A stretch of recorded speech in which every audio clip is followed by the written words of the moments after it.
Hello, it's me, Dave Crane. I've not talked to you for ages, and you're thinking, Dave, we thought you were dead. No, I wasn't dead, and I wasn't hiding.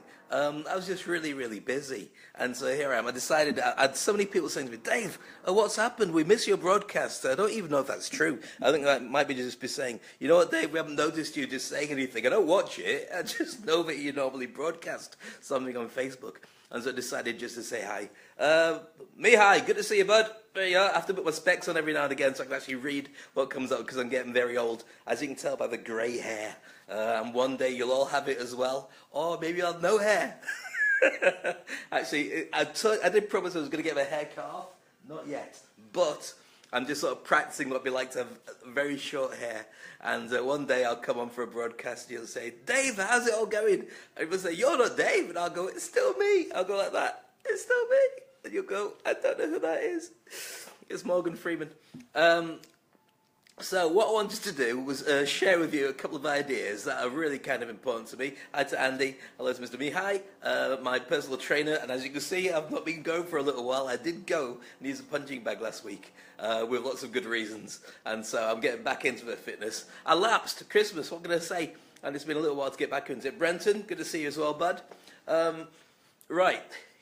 Here's why I've been missing. First of all, been busy doing a lot of things which are really exciting, which I will share with you as and when they come through. Now, I'm not a big believer in blowing my own trumpet. It sounds rude, and if I could, I probably would, but I don't mean like that. I mean, if I'm working on something specifically, I tend to keep it to myself. Not to jinx it, because I don't believe in jinxing, but I just really think that it's worth concentrating on until you're actually in a position to be able to share it with people and you know you've got everything sorted out, because I think otherwise it's irresponsible. And also, if you can tend to take the power out of something by sharing it with too many people too soon until it's in place. So I've been working on some stuff that's taken up all my time. Another thing that's kind of interesting is just to explain something that many people don't know about people who are in the public eye. And that's the difference between an introvert and an extrovert. Now, obviously, if you don't know the difference between the two, let me explain to you. And hello to Orinta, good to see you. If you're an introvert, then you tend to be very quiet and you keep things to yourself. You don't tend to speak loud and you don't tend to interact with people very much. You keep it very much to yourself. And if you're an extrovert, then you tend to be out and big personality and sharing stuff and dominating the conversations and being the life and soul of the party. Now, if you do what I do, and you entertain or you motivate people for a living, and it's not just being an entertainer. This happens to life coaches, radio people, celebrities, DJs, singers, everybody who's in the public eye. Could be a sales manager, could be a number of different things. You have a yin and yang that are usually in combat with each other. There's a conflict, and it's really hard to explain to people if you don't have that conflict, because there's a number of misconceptions. Now, as you probably guessed, I can talk quite a lot, and I'm doing it right now, which is great. Thank you very much for joining me, and I'm glad to have you with me. Now, if you talk quite a lot, it means that you should be a real conversationalist. It means that you're also somebody who likes to, go out in the public eye and talk. Well, not really. The thing is, for those who've known me for many years as well, you know actually that I'm very, very quiet as well. Hello to Gihan. Okay, good to see you. Good morning. I'm really actually quiet. Those close friends that know me will know that when we go out as a group, if we go out as a group, which is another thing about being an introvert, I tend to prefer to be in the background, quietly listening to the conversations. If I find that somebody needs to join the conversation, hello to Rowena, how's your holidays going? We miss you here, by the way. If there's conversations that need to be had, then I'll contribute. If there's somebody who looks like they don't really know how to fit in and what to say, I'll start the conversation going with them. Hi to Gillian as well. But here's the thing about it. I generally enjoy not talking. I generally enjoy observing, people watching. And it's not that I can't talk. It's just that I don't want to have it as my default setting. Now, there's a good reason for this. I learned it many years ago working in the holiday resorts in the UK. If you are in a public eye, you need to be able to switch it off. Because if you can't switch it off, you're always looking for approval. And that's going to send you completely bonkers. Now think about some of the big celebrities like Melissa as well. Good to see you, Melissa. joining us from the US. If you are in the public eye and you're talking to people all the time, then you have to have a bit where you close the doors, you disappear, and you have your close friends who don't judge you about being that, about being all the things you talk about and say you are and are working towards. They just see you as you. If you don't have that ability and those people who you can chill out with and share the time with, then you end up in a very real situation that you can never switch it all off. If you don't switch it all off, then when will you have you time? You need to have quiet time. When I go home, I shut the doors. I've got my daughter, I've got my wife, I've got my 2 dogs, and they're all female, so trust me, I'm at the bottom of the food pile. But that's kind of cool. It means I can be dad, I can be husband, I can be owner, or whatever my job title is for any one of them. It's probably at the bottom. It's a dog's buddy at the bottom. But the thing is, this is my choice, my quiet time, and I love it. That's why it's designed to be like that. When I'm out, if I need to be in charge, I will be in charge. When I'm given a room to run as an entertainer, as a speaker, or even like as a facilitator or host, like Rugby Sevens, I'll go out in front of 50,000 people and I'll know no fear. I can dress up as Scooby-Doo, I can dress up as Fred Flintstone, run a mannequin challenge, Mexican waves, entertain people for 3 days on a trot with about 2 billion people watching. No problem, don't think about it and just get stuck into doing it. But when it comes to actually private time, then that quiet time is also another version of me. Now, why should I share it? Well, I want to give you a couple of insights into the difference between an introvert and extrovert, so you get a better idea about when I go quiet, what happens. So if I spend all week coaching, and you've probably seen on Facebook, been working with a lot of clients to help them with public speaking, to help them with growing their business, and to help them with finding their own ability to go out there and do more as themselves, teaching them how to get more of a character and how to drive their personality in a public way. Hello to Adil as well to join us there. Then when I'm doing that, I'm doing a lot of talking. Now that means that when I've used up all my words and all my energy, I then have to recharge my own batteries.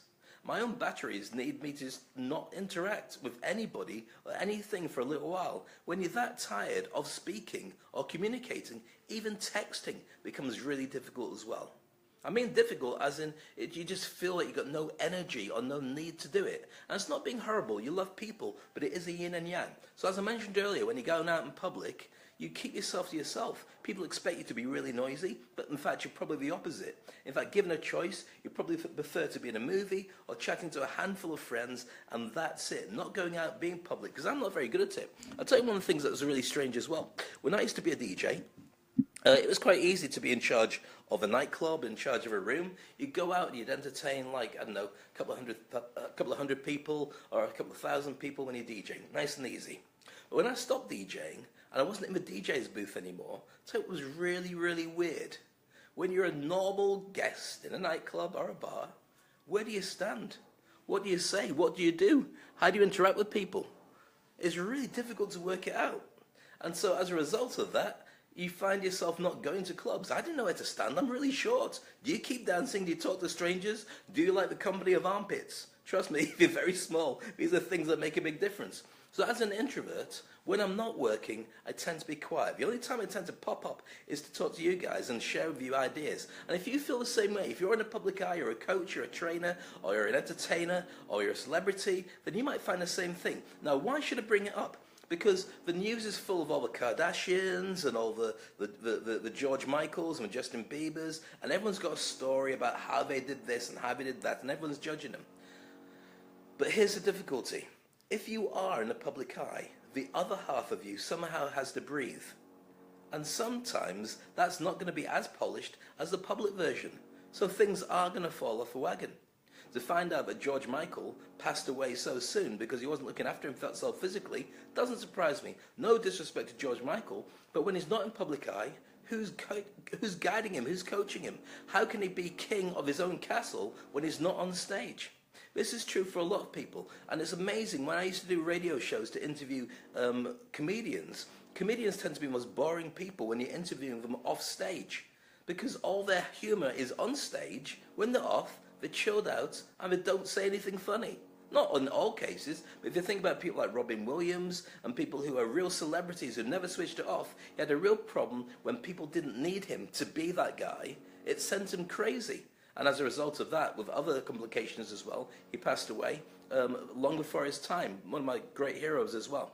So if you feel that there's a real yin and yang between being an extrovert and an introvert, you don't like to talk so much, you have a very small group of friends, you're very fiercely close to them, but you find it very difficult to interact with big groups, or you do it in a different way, maybe doing it on LinkedIn like I do. I've just reached the 16,000 connections on LinkedIn and growing all the time, but I tend to be more on text and WhatsApp than I will be when it comes to speaking. I don't really like to be on the phone. I avoid the phone if I can do. I only talk to some people if I'm coaching them before I meet them and so on. Well, that's what tends to happen. It's just an insight. It's just an interest. Now, if you want to know more about it, if you find that you have a balance between introvert and extrovert, and you're wondering how it all comes together, I'd love to know more about it. Leave some comments underneath this video, and also I'll post something that's kind of insightful. And if you find that's you, then I'd love to know more about it. Certainly all the people from Jeff Price, to other people I've talked to who are celebrities in the UAE have said to me, Dave Kavanagh was sharing the same thing with me, sharing with me the idea that when you go out in public, you tend to not want to. You want to be really quiet because you give so much in public anyway. Nice to see Alex. Alex is, again, a guy who has to be very public because he runs a very successful restaurant. But when he's not, he's very quiet and great to chat to as well. Just talking about the difference between introvert and extrovert and the balance that everybody has to find. I'll be back with more insights and more stuff for you very soon. I think the battery's just about to run out of my phone, so I'll just give you the very best. I am still alive. I wish you all the best. All the best? Wish you all the best that you could carry. And all the best as well. Have an amazing day. Thank you. Bye-bye.